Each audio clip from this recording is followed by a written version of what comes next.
How is it going, ladies and gentlemen? This is Sean Barnes. I want to welcome you to this very special resilience webinar. Could not think of a better person to kind of co-host and partner with me on this discussion than Jonathan Cohen. He is an attorney, a public speaker, endurance athlete, does a lot with philanthropy, and the list goes on and on. He knows just a little bit about resilience. So, Jonathan, welcome to the webinar.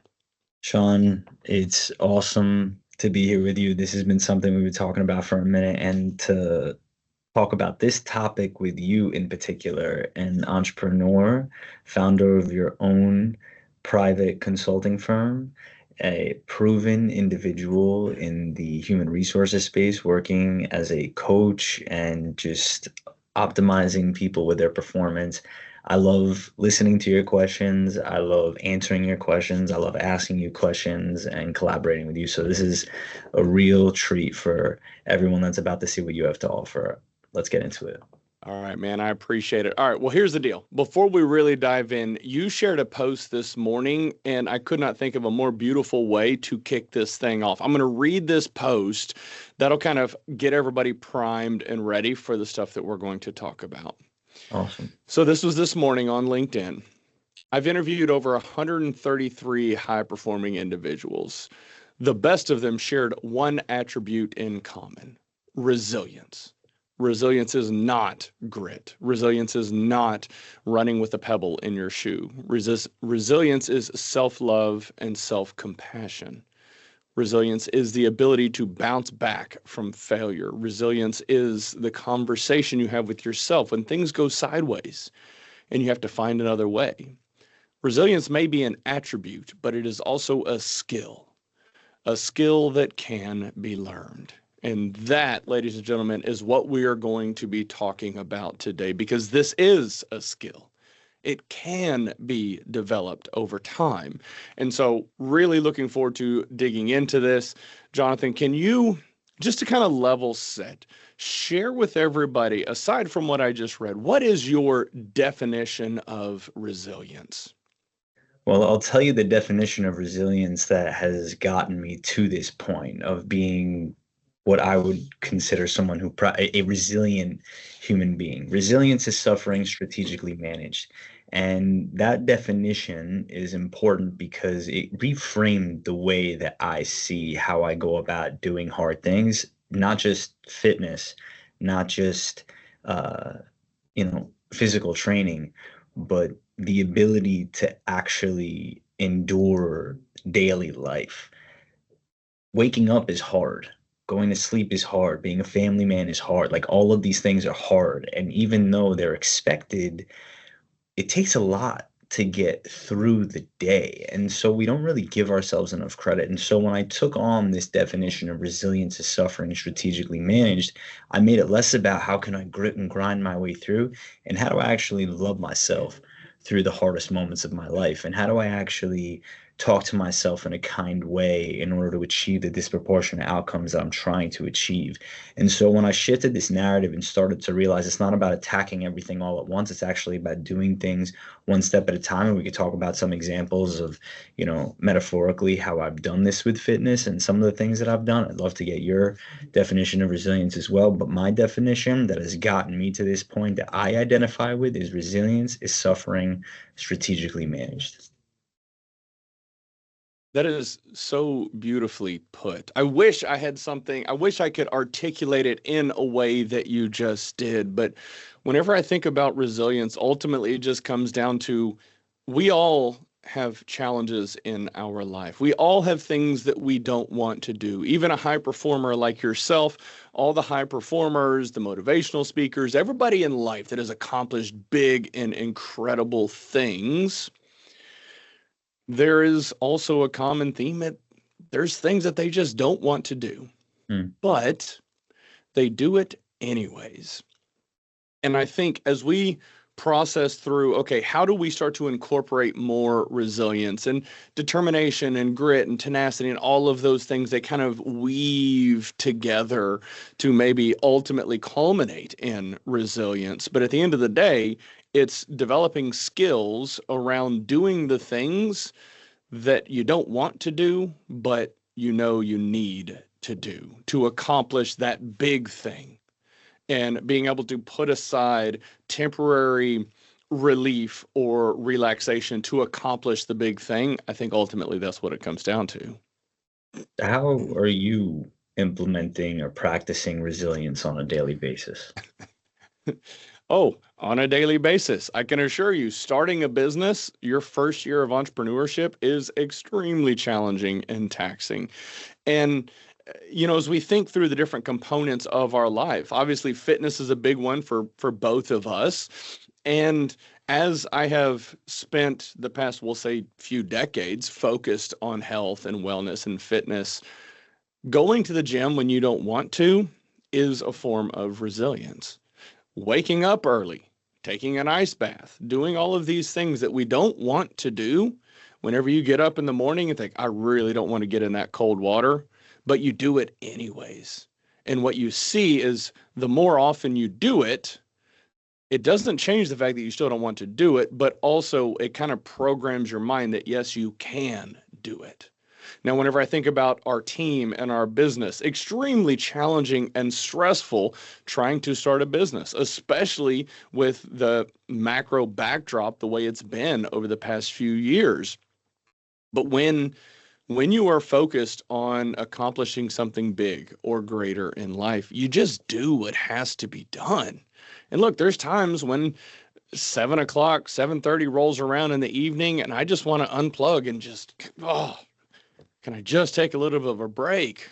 But I don't, because there's customer emails that have to be responded to. There's messages that have to be sent. There's all these things that I just don't want to do, but we have to do it. Part of what I think people get wrong about resilience is that they conflate it with, which is why I posted about it today in the fashion that I did. They conflate it with grit. They conflate it with this pebble in the shoe kind of mentality. And it's a mischaracterization of what resilience is. The ability to bounce back from failure isn't about hating yourself. The ability to handle adversity isn't about, throwing yourself under the table. It's actually about compassion, but you don't want to go too far over it, right? You don't want to take the line to the point where it's like, well, I'm going to love myself so much, I'm not going to do the thing. It's you have to have enough patience and enough compassion with yourself to say, like, I love you. That's why I'm going to put you in this position to fail. That's why I'm going to put you in this position to endure. And if you're willing to dip your toe and get that experience by training yourself to put yourself in situations voluntarily. Cut last year, I did 1,018 pull-ups in 4 hours. And I didn't do that all at once. People always think that when I say that, it's like, oh, I didn't let go from the bar till I hit 1,000. No, it was suffering strategically managed. I did 5 reps every minute on the minute until I couldn't. At some point, I had to do three. And that took me 4 hours. I was hoping it would take me like 2.5 to 3, but things didn't go according to plan. I had to adapt. And why that's important to share is because even though I couldn't bend my elbow at points, there were points where I really was concerned I may not be able to finish. I didn't have enough experience with fueling. I didn't have enough experience with hydration. I didn't have any kind of blueprint to see how someone had done this. I'd looked up world records and stuff, but there's something that the fitness can't give you, and that is the ability to channel that spirit. It's the ability to deal with the emotions of doubt, the ability uh, to channel that insecurity into confidence by virtue of proof, by putting yourself in a position to say, okay, I'm putting myself on the line. There's 100 people out here that are watching me do this, but I took energy from people who were doing their pull up from the first time for the first time. I took energy from a kid who stood up out of his wheelchair to ask me to help him up to do a pull up. And so when we take ourselves out of that mindset of, oh, I'm going to hate myself into doing this thing, and I saw, Crystal, you were adding value to the conversation. Thank you for that comment. I agree with you. It is not about just pushing yourself through. It is about embracing yourself into doing the thing. What do you think people get wrong about resilience, Sean? I think that the first thing that I believe people struggle with is this mindset of, oh, Jonathan, he just has resilience. He has that tenacity and grit and on and on and on. I'll never be that way. There's no way I could do that. And that's really the easy button. And I think as we look at society as a whole, with this world of instant gratification for everything, there are fewer and fewer people that are willing to do the work. And I think resilience is just one piece of the work, Mm. developing skills around how to become resilient. It's not easy. It's like building patience. If you've ever said, hey, be patient, like you have kids, have you ever told your child, be patient? Well, I don't want to be patient. Okay, so we we have this mindset of, oh, well, Jonathan's resilient, Sean's resilient, okay, fine, great for them. But I think what's most people miss out on is the fact that we all have the ability to become resilient, to build skills around it. We just have to get comfortable with being uncomfortable and understanding that this is a process. It doesn't happen overnight. We don't just wish to the universe and God and say, "Oh, I want to be resilient," and then all of a sudden it's there. No, you get opportunities to become resilient. Yeah. But those challenges and that adversity or that dragon that you are facing, that is the opportunity to become resilient, to build skills around becoming resilient. And so I think the first thing that I believe people struggle with is the fact that they have this mindset of, oh, well, he's resilient, he's resilient. Good for them. I'll never be that way. Well, you can if you're willing to put yourself through the hard times. I think I agree with you. And it reminds me of this one thing that I heard: you pray for strength, expect resistance. And so that means you can't really just have the strength come overnight. You're going to be thrown, like you said, these opportunities that come your way. I want to be someone that can stand up for myself. I want to be someone that can get through failure. I want to be someone that can endure hard times. How can you expect yourself to just acquire these traits overnight without actually enduring anything difficult, right? You have to put yourself voluntarily in those positions to stress the muscle of resilience, if you will, in this case, to build resilience and strength and determination. It's not something that you're just born with. It's something that you have to train and recognize that although it's an attribute, it is very much a skill. So I appreciate all the comments in the chat. Please feel free to keep those coming. We are going to make sure that we stay on track as we move through this, but some of these questions are going to be very aligned with the things that Jonathan and I are talking about. So how do you help your team bounce back after setbacks? I'd love to hear your thoughts on this, Jonathan. It's a great question. And honestly, you are more of an expert when it comes to the team building, but I'll give you my best shot based on my experience in the military, my experience as a criminal prosecutor, and my experience in helping individuals overcome their setbacks. So I think when it comes to the team element, it's embracing responsibility collectively. Obviously, you have a leader, someone that can guide the conversation, but also has to set the tone. Has to be that person that says, this is on me, but it's also on us as a team. Create Someone draws a circle to keep you out, you have to draw a bigger one to bring them back in. So when you have that unity around, this happened to us, not this happened to you or me, this happened to the collective, then it creates more of a responsibility. It's not intended to identify and label people as failures. It's also intended to create a reframing, right? There's a way to shift the conversation and the internal dialogue around how to deal with a failed dynamic. Go back to the drawing board, audit where things went wrong, right? Look at the data, even if the data is hard to look at. That takes resilience and grit. I remember when my podcast was struggling, it was hard for me to go look and see that no one was listening. It was really humbling.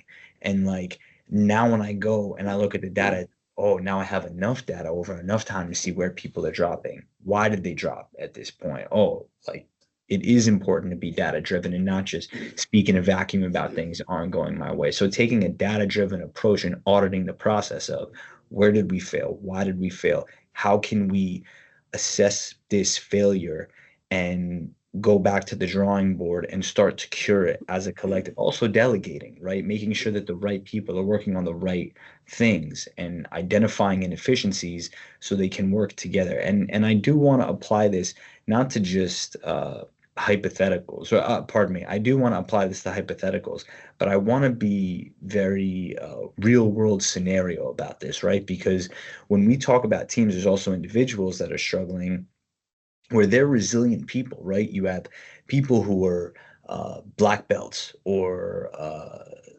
entrepreneurs who are dealing with really difficult situations that consider themselves to be mentally tough, resilient people. But there's still the real world of I got kids, I got bills to pay, like I got things on my mind. Like, how can I channel my resilience to get through this when the market's not validating my idea, when I'm insecure about my product or service, when the bill's coming due? How can we channel it that way? So I really think, Sean, that this would be an opportunity for you to answer the question about bouncing back after setbacks, but also keeping in mind these real world scenarios that resilient people are still allowed to struggle. They're still allowed to deal with these setbacks. So, what do you think? I think it's important to, okay, so there's a few things that I'm going to unpack, but then I'll pull it together for everybody.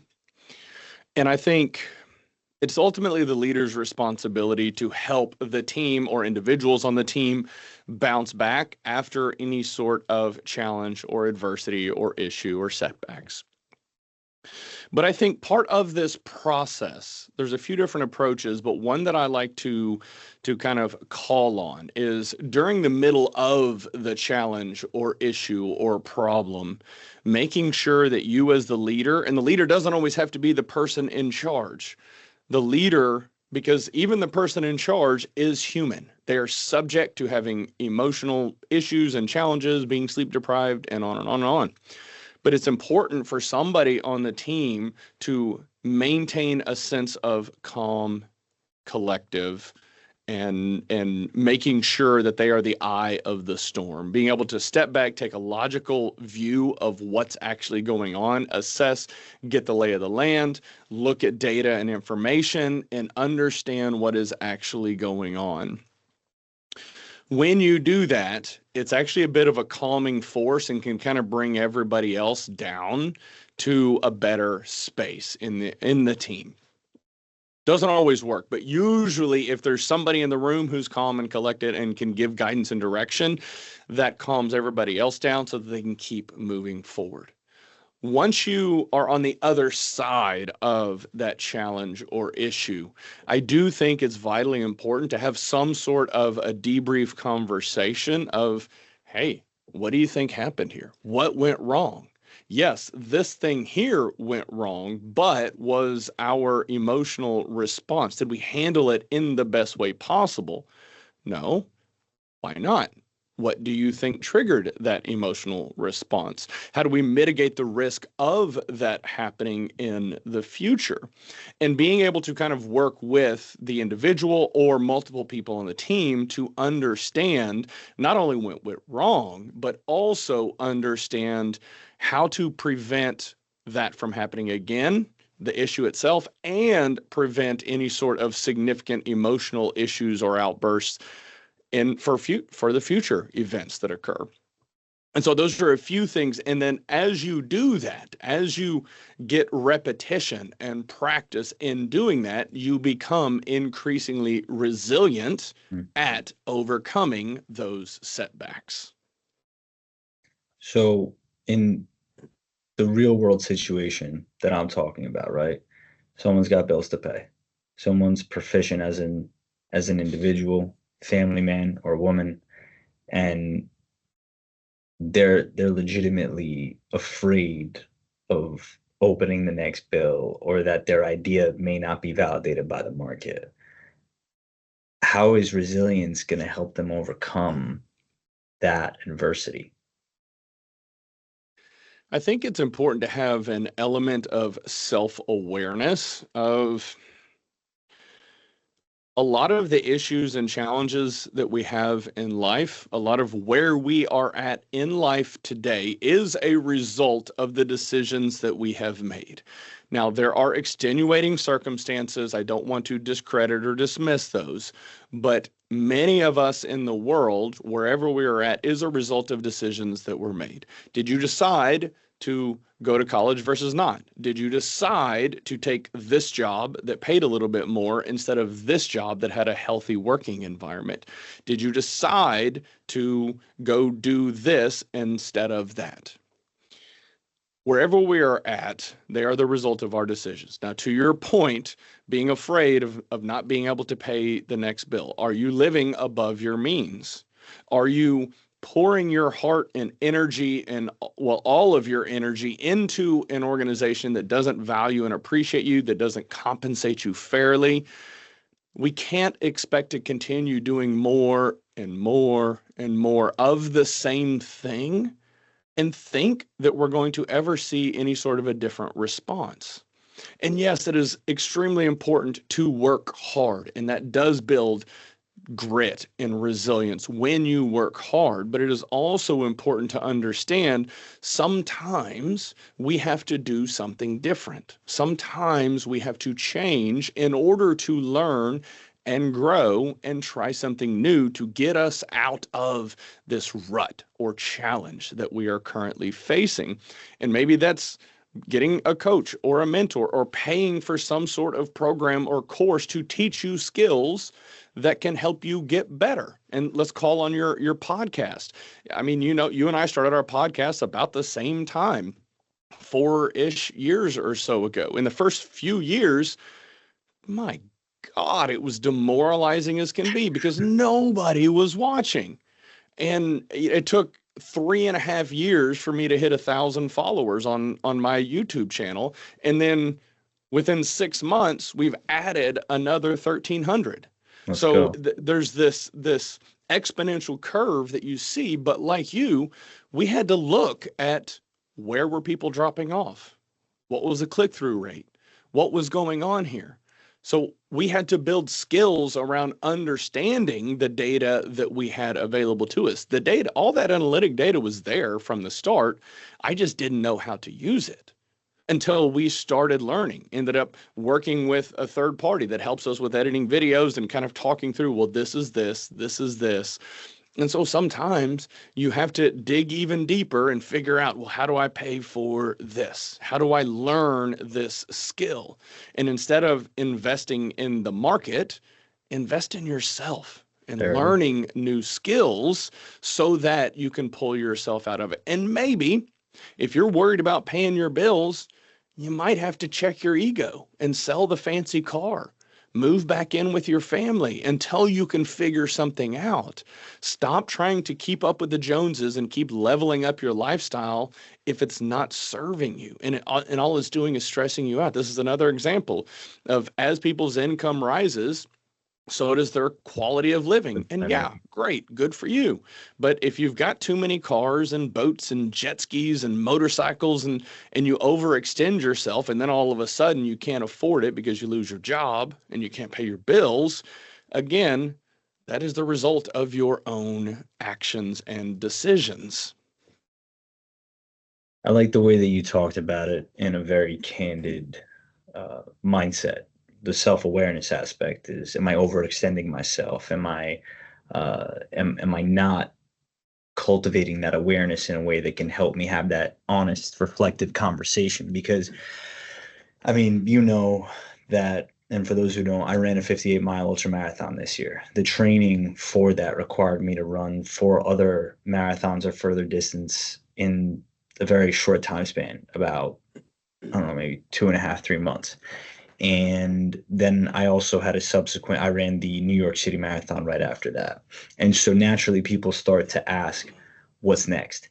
And I have to have this honest conversation with myself. Well, if I'm training and cultivating resilience, what's the ROI on increasing the mileage?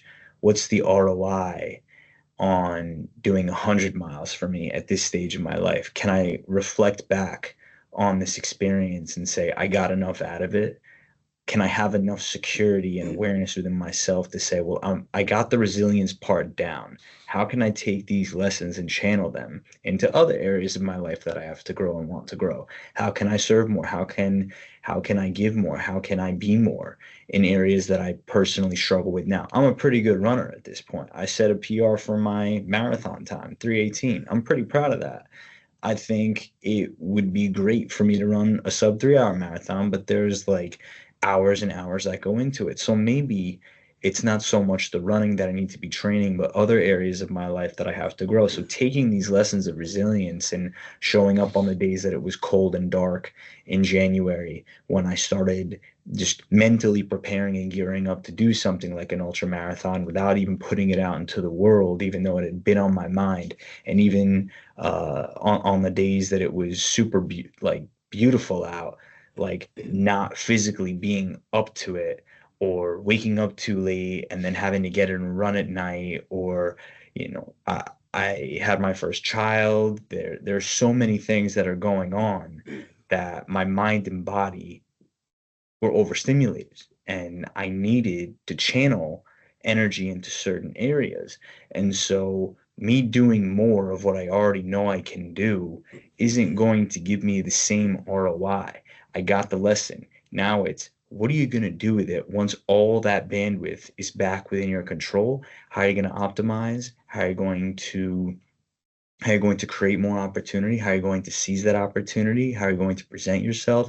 And so those are a couple of the things that I think, even though it's really great to say that I did this and I'm very proud of it, the next question isn't, you know, am I going to do an Ironman, or am I going to run a faster marathon, or am I going to run a further distance?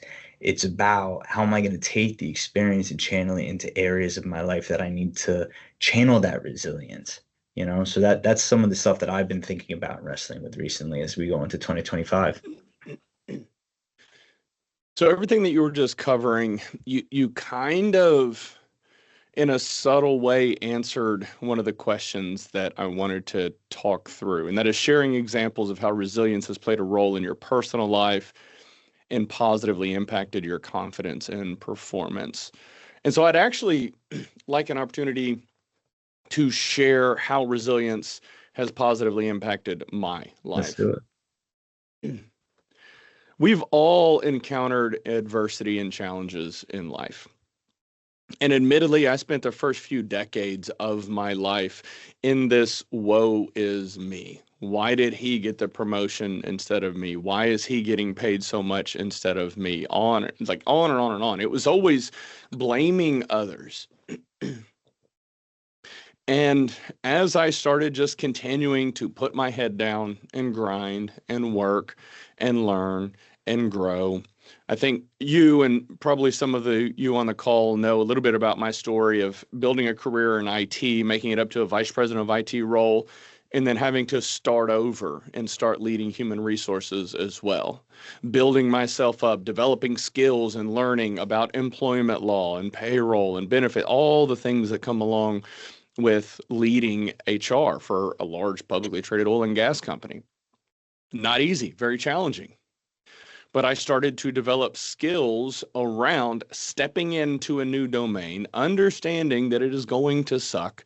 It's not going to be easy. It's going to be hard. And then getting increasingly proficient at it, building my confidence along the way. And then stepping in and doing the same thing to start leading safety and transportation and ESG in all these different functional domains. And one of the things that I learned is built myself up in IT, start over in HR, built myself up in HR, start over in safety and transportation and ESG, and so on and so on. And then finally, a little over a year and a half ago, made the decision to really push myself and start a business. And man, I got to say, it's been much more challenging than I even anticipated, because I had this mindset that, oh, I'm tough. I know a lot about business. I'm resilient. I've helped scale all these companies and integrate all of them. But where I miscalculated was my lack of skills around starting a business. And it's one thing to improve businesses that have flow coming through the system. It is something entirely different to jumpstart and create flow through the system. And that is an area that I miscalculated. So I think through all of this, one thing that I have come to realize is that as stressful and challenging as this past year has become, Jonathan, I am loving it. And I say loving, I don't use that lightly. Like the sleepless nights, the stress, worried about payroll, all the things within our organization. And I am loving it because it is exactly this challenge, it is exactly this adversity that is making me better. And I've had so many incredible opportunities to step in and have to start over from scratch throughout my career. And every time I did, I got increasingly proficient at building my confidence and knowing if I've done this, I can do this. Mm. If I've done these things, I can do this now. And so there are times when people reach out to me like, man, I don't know how you were just this eternal optimist. It's like, well, I mean, I can be optimistic about it and understand that I'm learning, I'm growing, we're building things, or I can play this woe is me. Poor, pitiful Sean.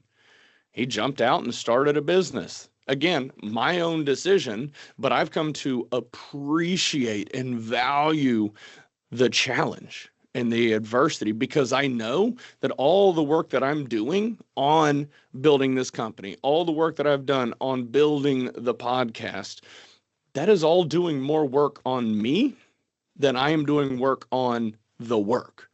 And so ultimately, just trying to figure out how do I continue to push myself and become stronger and better and greater, it's stepping in and as you do that, you build skills around grit, tenacity, and resilience.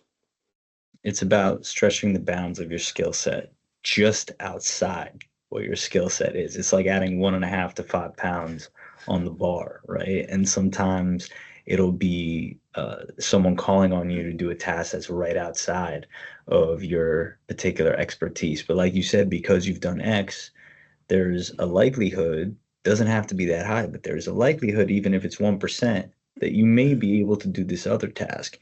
And so how are you going to channel that experience? I interviewed Matt Higgins, 9-figure entrepreneur, early investor in companies like Resi, and his definition of imposter syndrome, or one of his sentiments around imposter syndrome, more accurately stated, is that there is no final arbiter on belonging, meaning like no one decides if you belong. And if you look at any great entrepreneur, they all didn't have some form of expertise. I'm reading Elon Musk's, Walter Isaacson's, I guess, biography on him. And all this dude does is fight with people. But aside from that, all this dude does is bounce back. SpaceX didn't launch its first rocket into orbit until the fourth try on like its 10th round of going bankrupt. And it's just while running Tesla. And this dude's throwing up every single night, has these crazy stomach issues, and he keeps finding ways to channel another opportunity. So you're not, and he didn't go to school for building rockets. Like, you're not necessarily going to have that expertise, but if you have that curiosity and that ability to handle failure and see it as feedback and an opportunity to say, well, now I know that doesn't work. Let's try something else.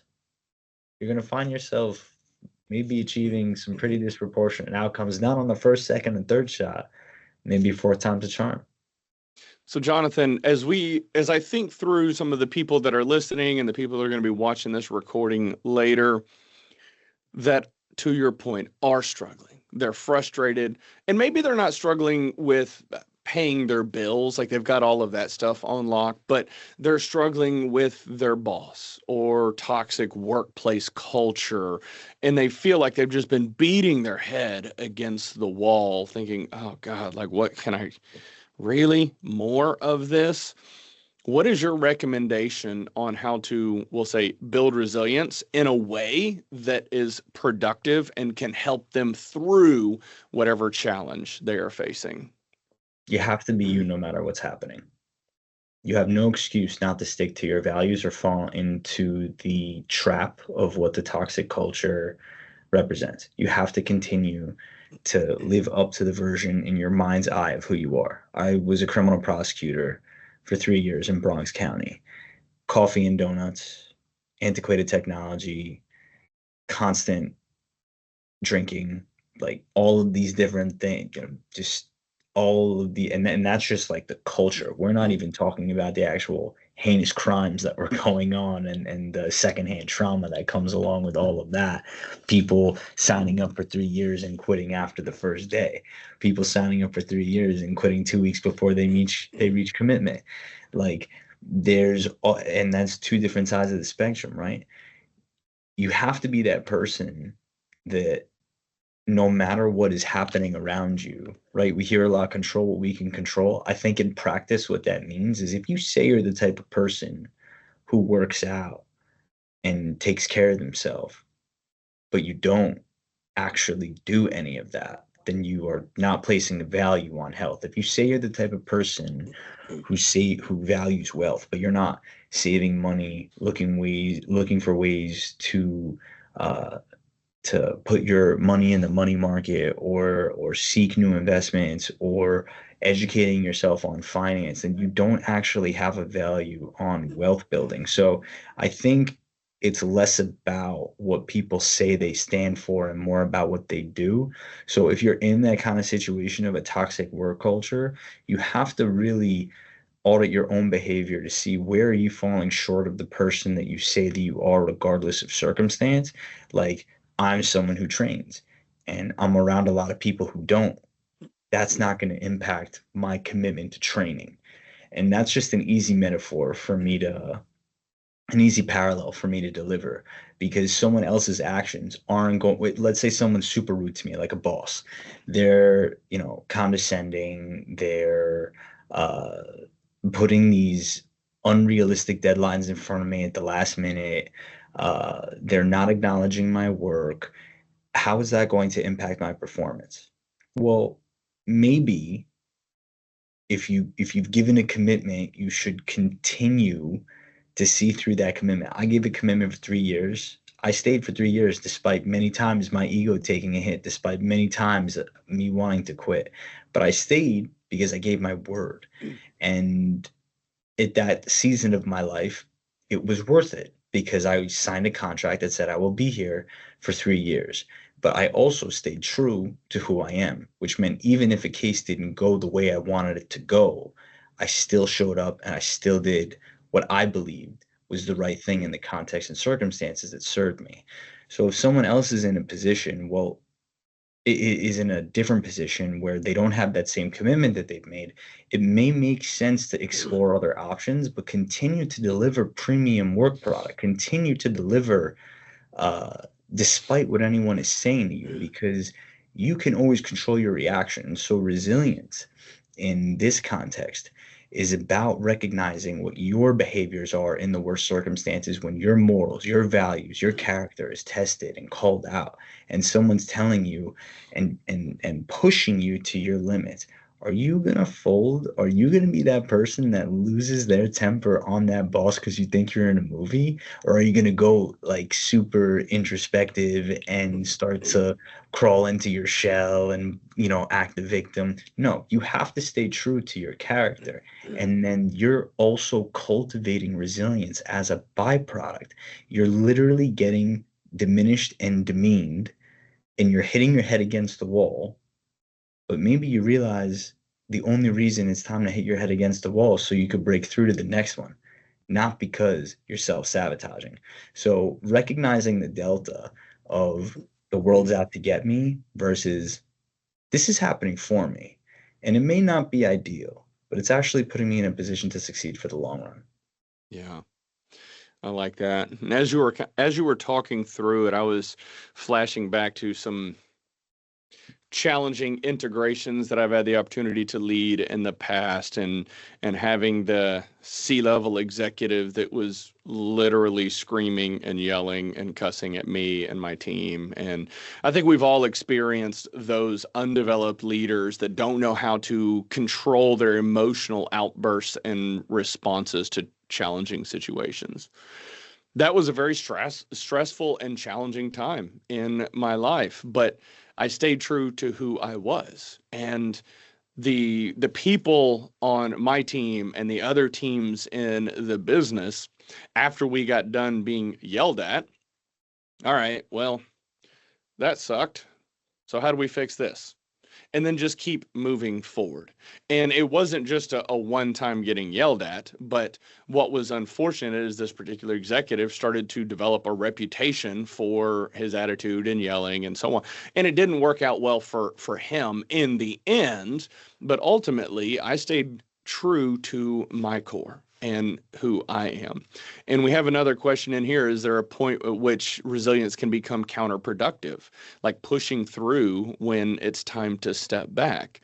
Yeah, I mean, absolutely. But you have to understand that if you step back, are you giving up something that is a dream of yours?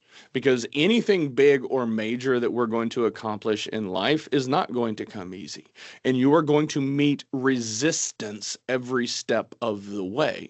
And so the question is this path that I am on ultimately taking me to a place of accomplishing my goal or dream? If so, then maybe just sticking it out and continuing to build resilience and continuing to move in that direction is what's best for you.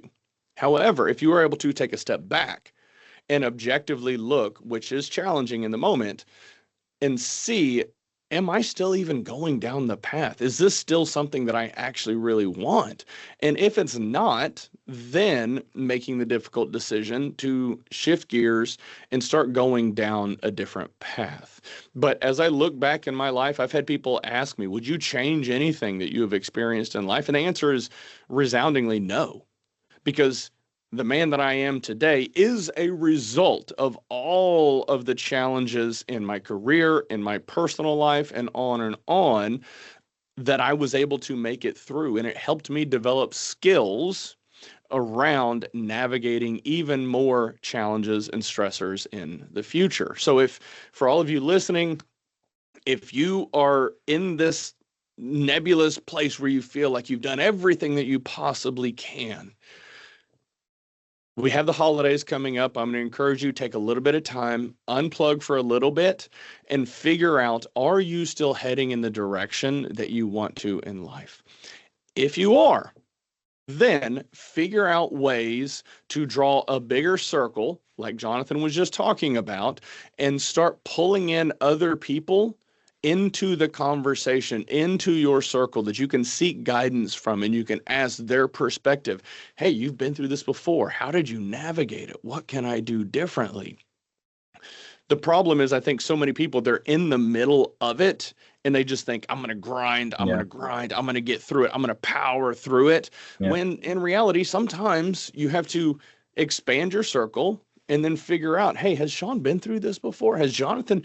What are your thoughts? How do I navigate through this? And when you do, it will give you a fresh perspective and might just help you navigate through the situation. It might give you tools necessary to lead your leader through the challenging times.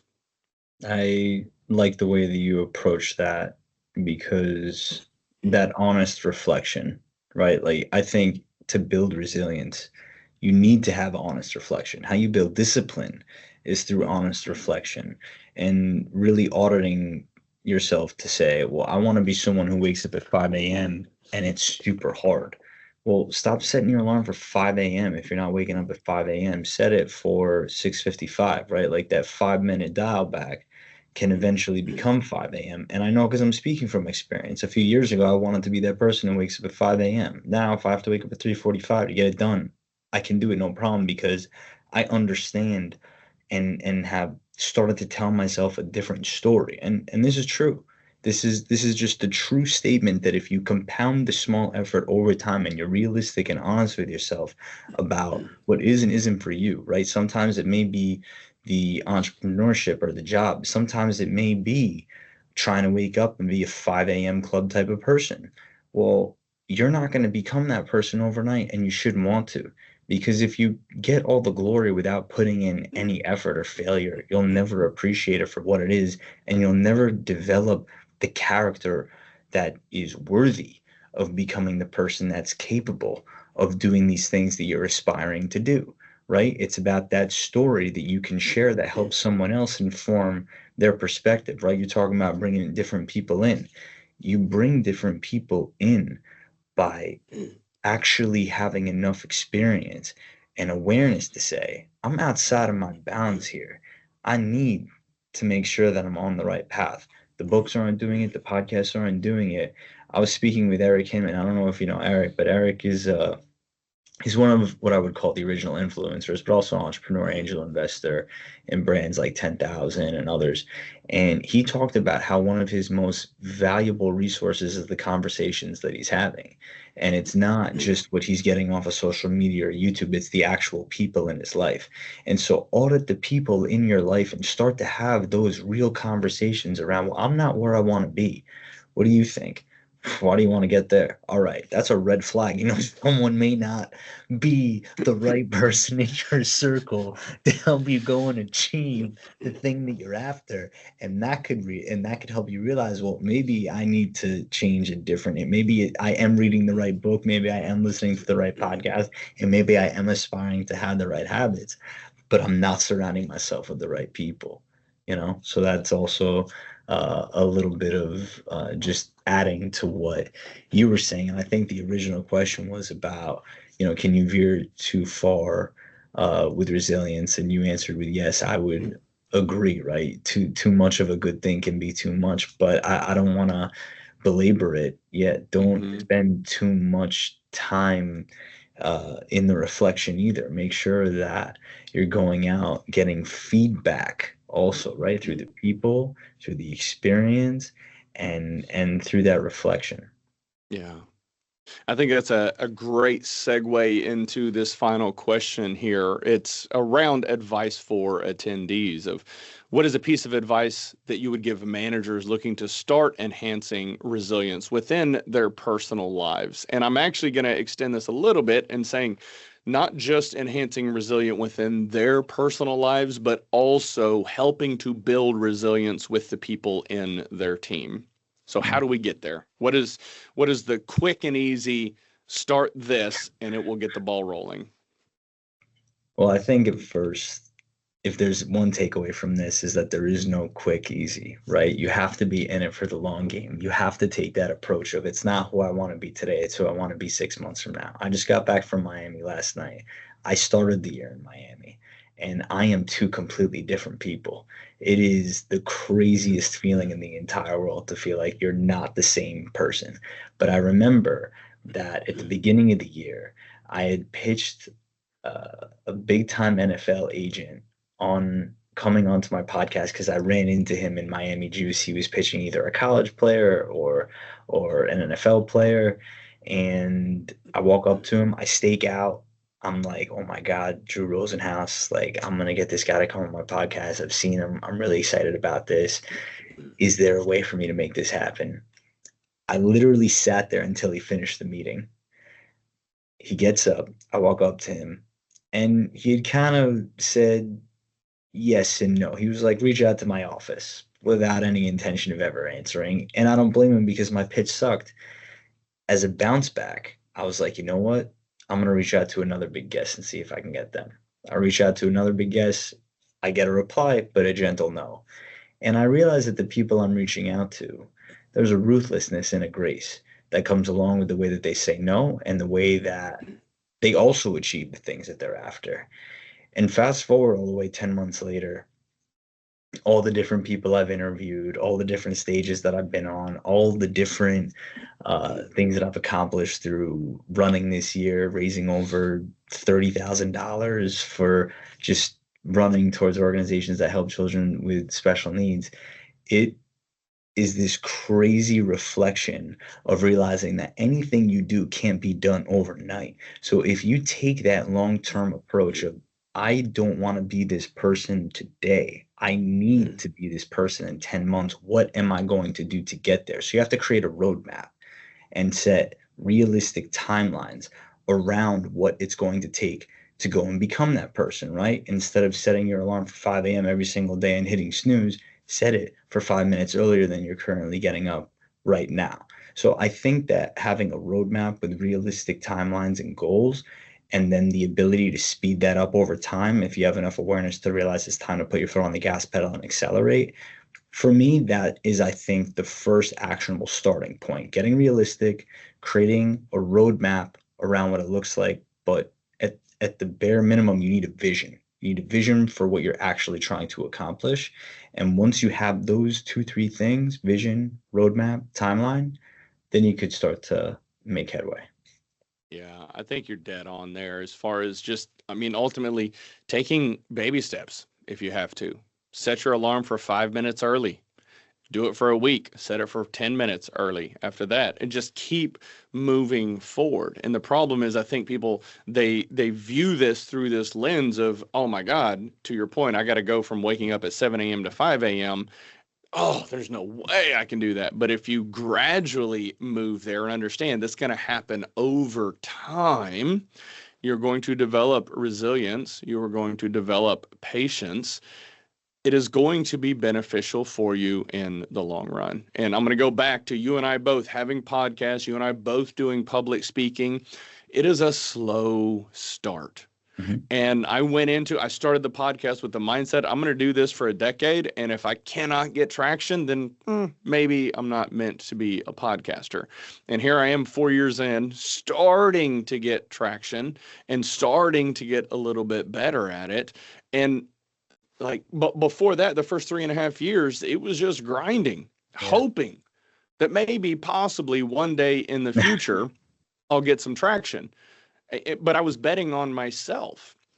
And I knew that this is what I want in the future. And so while it was stressful, while it was demoralizing, not having anybody than, two or three people watching your show for the first few years, I mean, that's part of the process and understanding that figuring out where do you want to go, putting a plan together so that you can execute on it and just start taking steps in that direction. And if you don't know how to put that plan together, talk to a friend, a colleague, a mentor, hire a coach, do whatever you've got to do to put a plan in place. And you might need some external accountability partner for a little while until you start to get some traction and movement. And then it becomes self reinforcing. And you just keep moving, you keep getting little win after little win, and then you start building momentum, and this flywheel effect will start to occur. And then all of a sudden, you wake up and you developed resilience, you developed patience. And that's what this is all about. I agree. The one other thing that I would add is make it non-negotiable. I think anyone who thinks right now on this call about a time that they wanted to achieve something and in their mind they immediately made it a non-negotiable. Not just say, oh, these are my non-negotiables. Like literally, there was no other outcome other than I am going to run a 58-mile ultra marathon this year. I'm going to do 1,000 pull-ups last year. I'm going to run like a PR marathon, whatever it is. And these are just easy metaphors for me to draw. But the same thing goes with law school, same thing goes with becoming a prosecutor. Anything that you make a non-negotiable, and now my current role as Associate General Counsel at PNY Technologies, anything that you make a non-negotiable, you flip that switch and you let enough time go by with that roadmap, that action, everything Sean just outlined, that vision, make it a non-negotiable, truly. Because if you don't, then you don't want it as bad as you think. And that's also Yeah. very important. You don't want it as bad as you think. And then you take that energy and put it into something else that you do want as bad as you know, not think, know. So that's the one other bit that I would add that I wish I knew sooner. Yeah. Well, Jonathan, I can't thank you enough for taking the time. Congratulations on your recent promotion, by the way. Thank you. Fantastic job in that. And also for all of you watching and listening, I think Jonathan's the only attorney that I actually enjoy being around or interacting with. So keep it up. Keep sticking to your morals and values. Keep doing the things that you are doing. Keep sharing the messaging that you're sharing on your podcast. I see that Mary put both of our podcast channels in the chat. Thank you for that. So for all of you listening, all of you watching this in the future, check out Jonathan's channel. Check out my channel. We're going to keep doing more events like this, and really appreciate all of you taking the time to jump on here today. Sean, you're great. Love learning from you. Love chatting about these topics with you. Congratulations on everything you've accomplished this year. I know you went out on your own, and I know the results are coming more and more day by day. Everyone, thank you so much for joining, the questions, the interest, the intrigue. If there's anything that Sean and I can help with, we're obviously here. We geek out on these topics. We love these topics. I could talk about this topic for days, not just an hour. So thank you so much. And we're here as a resource. And if we don't know something, we'll point you in the right direction. So thank you again, and let's be in touch. All right. All right, everybody. Y'all have a good one. Thank you so much. Bye-bye.